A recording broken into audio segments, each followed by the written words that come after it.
What's up, community? How y'all doing? It's Kimberly with being Kimberly Arlynda, and today we're going to be talking about the pros and cons of being a single mom during the holidays.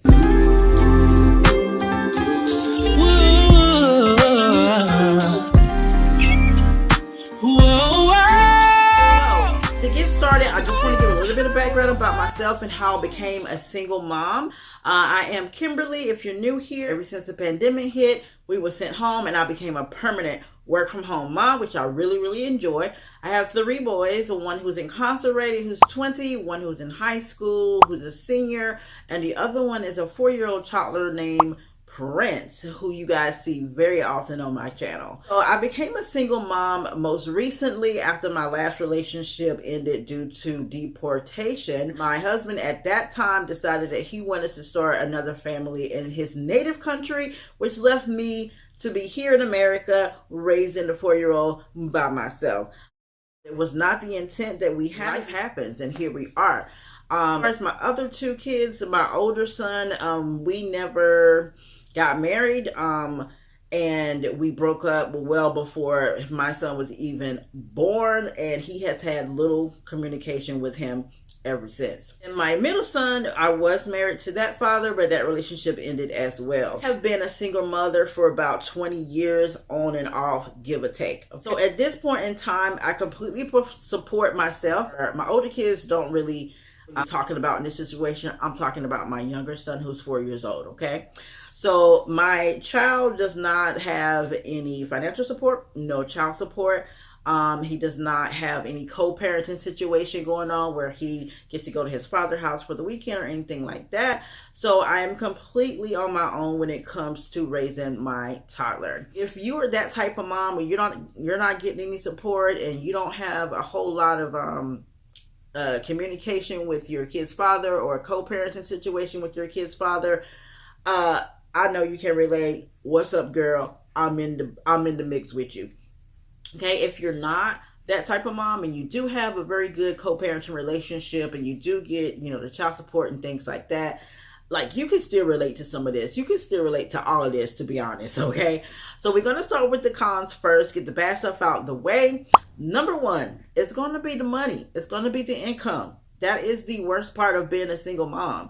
You do not have another income to rely on. There's not any cushion of another income in the household to protect you. That means that you have to spend time being a hustler, having, side gigs and doing extra work and trying to create additional ways to get money. It tends to take away from the time that you have with your kids, but we'll talk about that in another video. So during the holiday season, it's even more stretched because the money that you have is now being allocated in a lot of different ways. So during the holiday season, you got gifts, you got extra food that you're buying, you got extra gatherings, you got extra things going on at your kids' school. I mean, there's a lot more income coming out during this time of year. Income is a big con when it comes to being a single mom during the holiday season. Okay, the next one is going to be not having a break from your kids.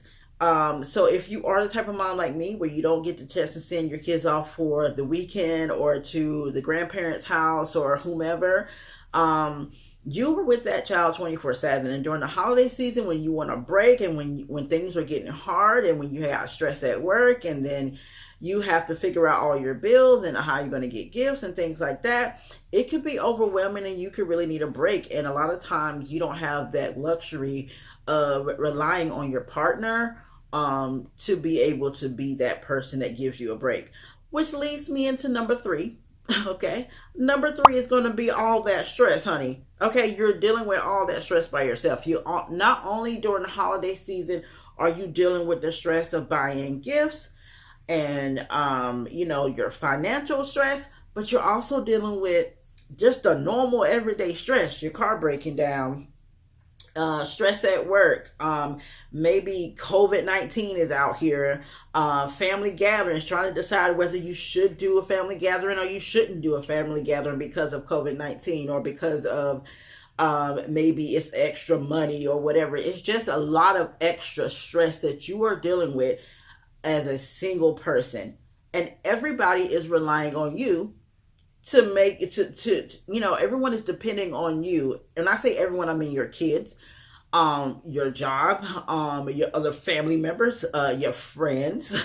Everybody is pulling on you, and you have that extra stress, and you don't have the relief of decompressing with your partner at the end of the day. That is a lot.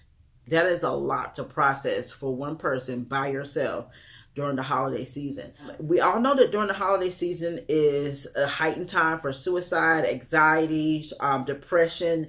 So I just want to be, you know, cognizant of all of that, and just remind you all that, you know, during this season, even though we're at the end of it, we're coming to the end of it, make sure that you are taking care of your mental health, okay? Whether that be therapy, whether that be self-care, whether that be a vacation, whether that be, you know, whatever it is that you need, talking to a friend, a pastor, whomever. Try to make sure that you're taking care of your mental health, and you're setting good boundaries, all right? So those are my 3 cons. You got no alone time, only one income, and a lot of extra stress, okay?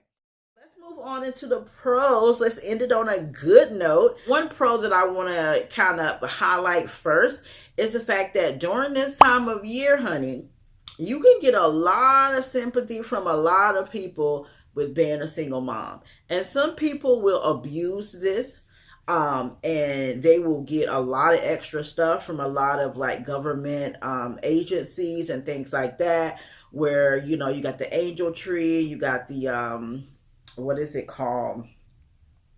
The Tours for Tots. A lot of churches are doing a lot of things for single parents.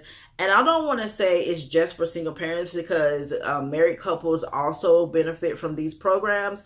But I'm just saying the heart is softened toward moms with single moms with kids, rather than a couple with kids. I wouldn't necessarily say that's the best pro, but it is a pro. You know, you do get a lot more sympathy as a single mom during the holiday season. Moving on to the next one, you don't have to compromise with nobody, okay? When it comes to how you want to spend your money on your kids, what traditions that you want to fulfill, what activities you want to do, how you want the flow of the household to go, it is all up to you. You do not have to compromise. You do not have to ask permission. You do not have to sit down at the table and talk to anyone about it. It's just you and Jesus, okay? Figuring things out, and you do it your way. I think that's a pro, because a lot of people will tell you, who are married or who are in a relationship, co-parenting, they will tell you that that can be a very difficult thing to do. As a single mom, we don't have to deal with that. We just do what we think is best for our kids, and we keep it pushing. Okay, so I really enjoyed that part of being a single mom. The very last pro that I want to share with you is that you don't have to share your kids. Now, if you're in a situation where you are co-parenting and you do have like legalities in place and court documents in place that says that you have to share your kid every other holiday, or he gets Christmas, you get Thanksgiving, things like that.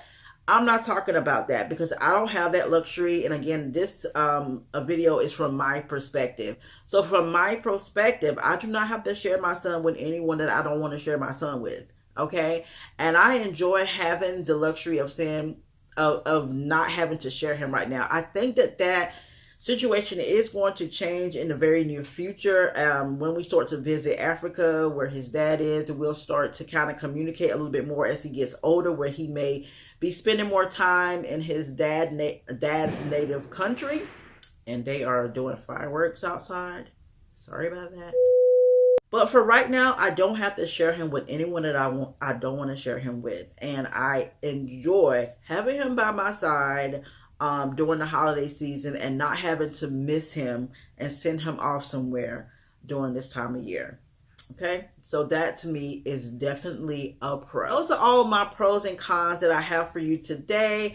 If you have some pros and cons of yourself that you want to share, whether it's of being a single mom or being a stay-at-home mom, being a work-from-home mom, being a married mom, being a live-in girlfriend mom, whatever kind of mom you are, if you have anything that you want to add or share, please do so down in the comment section. Let's talk about it. Let's have a conversation. I hope to see you guys on my next video. Please make sure you are subscribed, you like, and you comment, okay? Because it helps the channel grow. And you don't want to miss some of the great things that I have coming up in the new year. I cannot wait to share it with you guys. Be blessed. Have a Merry Christmas and a Happy New Year. Happy Vlogmas. We are done. So excited. I made it from day 1 to day 25 and I'm so proud of myself. And thank you guys so much for watching. I will see you in the next one. Bye.